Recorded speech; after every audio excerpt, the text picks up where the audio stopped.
গত ঈদের আগে একটা বড় দুর্ঘটনা ঘটেছে, 12 জন নিহত হয়েছে, 8 জন আহত হয়েছে। আমি তাদের কাছে ক্ষমা চাইতে এসেছি। আমাদের দেশে প্রতি বছর সড়ক দুর্ঘটনায় মারা যাচ্ছে প্রায় 4,500-এর মতো মানুষ। এটা আমাদের রাষ্ট্রের ব্যর্থতা, আমরা তা নিয়ন্ত্রণ করতে পারিনি, কিন্তু পারতে আমাদের হবে। সেই জন্যই সরকার, সেই জন্যই আমাদের দায়িত্ব পালন এবং চেষ্টা। মালিক সমিতির সাইফুল ভাই ভালো কথা বলেছেন, কিন্তু কথাটা এখানে না বলে বাস মালিকদের ডেকে যদি এইভাবে বলেন ভালো হয়।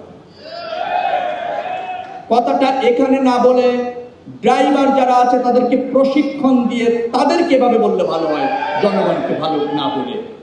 আমার বিশ্বাস সাইফুল ভাই, এখানে আরো একজনকে আমি দেখেছি, হুমায়ুন ভাই, তারা অত্যন্ত তাদের সেক্টরে ফাংশন করবে, এটা আমরা প্রত্যাশা করি।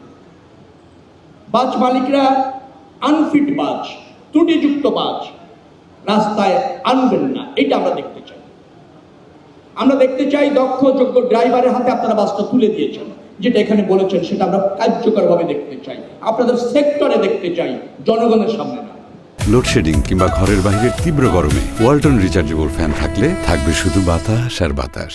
আমার কাছে মনে হয়েছে যে দুটি জায়গায় আমাদের ব্যাপক ত্রুটির কারণে সড়ক দুর্ঘটনা নিয়ন্ত্রণ করা যাচ্ছে না। একটা হচ্ছে আনফিট যান অথবা বাস অথবা গাড়ি যাই বলেন, আরেকটা হচ্ছে চালকের অদক্ষতা, অযোগ্যতা। জনগণের সচেতনতার কিছু অভাব আছে, অস্বীকার করছি না। এই তিনটি জায়গাকে যদি আমরা ঢেলে সাজাতে পারি, হাইওয়ে, রোড এবং রেল, সেখানে যে ক্রসিং আছে, ইন্টারসেকশন আছে, সেখানে কিছু ওভারপাস, আন্ডারপাস আমরা যদি করতে জানি, ইউটিউবগুলি যদি পর্যাপ্তভাবে করা যায়, আর জনগণ যদি সচেতন হয়ে রাস্তা পারাপার হয়, তবেই কেবল এটাকে নিয়ন্ত্রণে নিয়ে আসা সম্ভব। সরকারের যে দায়িত্ব আছে সেই দায়িত্ব পালনের জন্য আমি প্রতিমন্ত্রী, সচিব আমরা কাজ করছি। আমি স্বীকার করছি আমাদের দায়বদ্ধতা আছে, আমাদের জবাবদিহিতা আছে। আপনারা রাষ্ট্রের মালিক, অতএব আপনারা তো জানতে চাইবেন, আমাদের কাছে কার্যকর পদক্ষেপ চাইবেন, এটা আপনাদের ন্যায্য অধিকার এবং আমরা সেটা করতে বাধ্য। 3 মাসের সরকার, আপনাদের ব্রুট মেজরিটির ভোটে নির্বাচিত সরকার, জননেতা তারেক রহমানের প্রধানমন্ত্রীত্বের সরকার, আপনাদের কাছে অঙ্গীকারবদ্ধ। আমরা একটা মাল্টি মোডাম যোগাযোগ ব্যবস্থা বাংলাদেশে আন্তর্জাতিকভাবে নিশ্চিত করতে চাই। সেই লক্ষ্যে কাজ করছি, সমস্যাগুলি চিহ্নিত করেছি, বাজেট আনছি, বিশ্ব ব্যাংকের সহায়তায় ইতিমধ্যে প্রকল্প গ্রহণ করে তা বাস্তবায়নে ব্রত আছি। প্রিয় কুমিল্লাবাসী যারা এখানে উপস্থিত আছেন, আপনারা আপনাদের অনেকগুলি সন্তানকে হারিয়েছেন, ভাইকে হারিয়েছেন, আমি তার সাথে সমবেদনা প্রকাশ করছি।